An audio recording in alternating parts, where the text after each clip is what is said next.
কোনো দল সম্পূর্ণ ব্যর্থ হয়েছেন তাদের নিজেদের সহকর্মীদেরকে সামাল দিতে।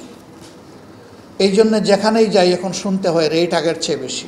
কেন রে ভাই, রেট আগের চেয়ে বেশি হবে? রেটই তো থাকবে না। স্বয়ং জামাতে ইসলামের লোকেরাও যদি এটা করে, মানুষ জামাতে ইসলামকে ঘৃণা করবে। এ কাজ যারাই করবে তাদেরকে মানুষ ঘৃণা করবে, অবশ্যই ঘৃণা করবে। মানুষের ঘৃণা নিয়ে কেউ মানুষের সমর্থন অর্জন করতে পারবেন না। যারাই যেখানে মানবতার উপরে জুলুম করছেন, আমরা সকল জুলুমের নিন্দা জানাই। অতএব সমাজকে অশান্ত করার, বিশৃঙ্খলা সৃষ্টি করার, মানুষের উপর জুলুম করার এই কাজ কোনো সমাজকে শান্তি এবং সম্মান এনে দেবে না। সবাই জানতে চান, আমরা বলেছি সরকারের প্রধান উপদেষ্টা তিনি ঘোষণা করেছেন বারবার, একাধিকবার, এবছরের ডিসেম্বর থেকে আগামী বছরের জুনের মধ্যে নির্বাচন হবে। 6 মাসের একটা রেঞ্জ।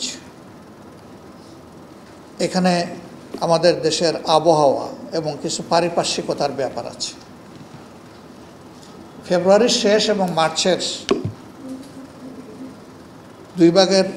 3 ভাগের 2 ভাগ সময় জুড়ে রোজা থাকবে, তারপরে ঈদ থাকবে। এই সময়টা কোনো নির্বাচন সম্ভব নয়। সংস্কার যেটা কার্যক্রম হাতে নেওয়া হয়েছে তা যদি আন্তরিকভাবে গতিশীল করা হয় এবং যদি অংশীজনেরা সবাই সেরকম সহযোগিতা করে, আমরা মনে করি সরকারের ঘোষিত সময়ের ভিতরে সংস্কার সাধন করে নির্বাচন সম্ভব। এর জন্য 2টি সময়কে আমরা উপযুক্ত মনে করি। একটি হচ্ছে ফেব্রুয়ারি মাস রোজা শুরু হওয়ার আগে, আরেকটি হচ্ছে যদি কোনো কারণে এই সময়ের ভিতরে সংস্কারগুলো এবং বিচারের দৃশ্যমান প্রক্রিয়া জনমনে আস্থা সৃষ্টির পর্যায়ে না আসে, তাহলে ম্যাক্সিমাম এপ্রিল পার হওয়া উচিত নয়।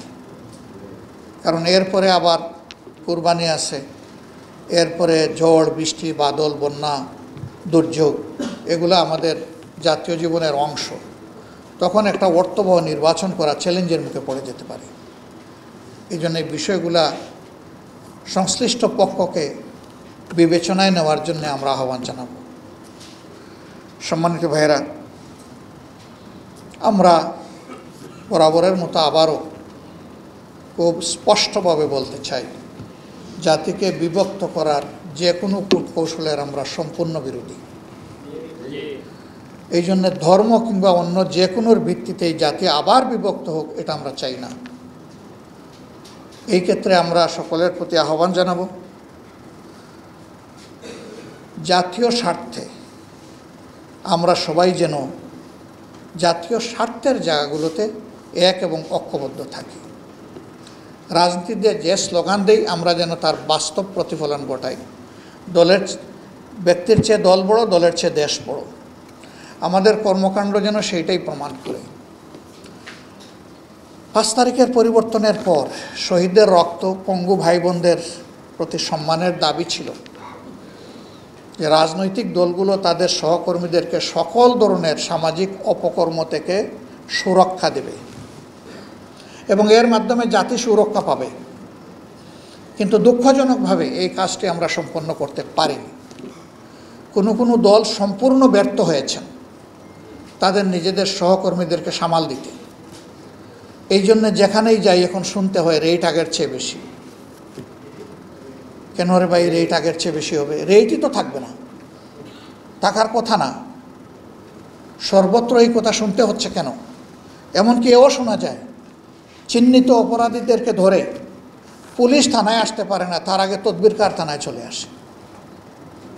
এই দ্বারা বন্ধ করতে হবে। মানুষকে বোকা মনে করার কোনো কারণ নেই। স্বয়ং জামাতে ইসলামের লোকেরাও যদি এটা করে, মানুষ জামাতে ইসলামকে ঘৃণা করবে। এ কাজ যারাই করবে তাদেরকে মানুষ ঘৃণা করবে, অবশ্যই ঘৃণা করবে। মানুষের ঘৃণা নিয়ে কেউ মানুষের সমর্থন অর্জন করতে পারবেন না। মানুষের সমর্থন পেতে হলে মানুষকে ভালোবাসতে হবে, সম্মান করতে হবে, সামাজিক অপকর্ম থেকে বিরত থাকতে হবে।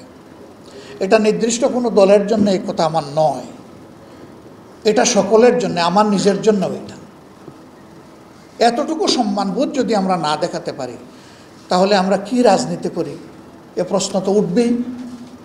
কার জন্য রাজনীতি করি এই প্রশ্ন তো উঠবেই। আমার কর্মকাণ্ডের কারণে, আমার দলের কর্মকাণ্ডের কারণে যদি নির্বিশেষে সমস্ত জনগণ ভুক্তভোগী হয়, এ কিসের রাজনীতি? এই রাজনীতির অবসান চাই আমরা বাংলাদেশে। সম্মানিত বন্ধুগণ, এই সময় আমাদের দেশের বাইরেও বহু হৃদয় বিদারক ঘটনা ঘটে যাচ্ছে। আমরা সবগুলার দিকেই খেয়াল রাখি, কারণ আমরা মানুষ। এখন বলা হয় বিশ্বায়নের গ্রাম, গ্রামের একটা ঘরে আমরা বসবাস করি, সেই হিসাবে সবার প্রতি নজর পড়ে, অটোমেটিক্যালি পড়ে। যারাই যেখানে মানবতার উপরে জুলুম করছেন, আমরা সকল জুলুমের নিন্দা জানাই। বিশেষভাবে আমরা দেখতে পাচ্ছি গাজার উপর, ফিলিস্তিনের উপর বছরের পর বছর জুড়ে তাদের উপর জুলুম করা হচ্ছে। আমরা চাই এটার অবসান হোক। পার্শ্ববর্তী দেশসহ যেখানেই ছুতানাতায়, বিশেষ করে ধর্মীয় আবেগকে উস্কে দিয়ে এই জুলুম যেখানেই করা হয়, আমার দেশে হোক আর বাইরে হোক, সব জায়গার এই অপকর্মের আমরা নিন্দা জানাই। এবং আমরা দাবি করি যে সংশ্লিষ্ট পক্ষ এটা থেকে যেন বিরত থাকে। কারণ এটা মনে রাখতে হবে, শান্তি ভোগ করতে হলে সবাইকে নিয়েই শান্তি ভোগ করতে হয়। একা মাঝখান থেকে কেউ শান্তি ভোগ করতে পারবেন না। অতএব সমাজকে অশান্ত করার, বিশৃঙ্খলা সৃষ্টি করার, মানুষের উপর জুলুম করার এই কাজ কোনো সমাজকে শান্তি এবং সম্মান এনে দেবে না। আমরা সেই গায়ের জোরের রাজনীতি এবং সমাজ ব্যবস্থা থেকে বের হয়ে আসার জন্য এই কাজে যারা যেখানেই জড়িত আছেন তাদের সকলের প্রতি উদাত্ত আহ্বান জানাই।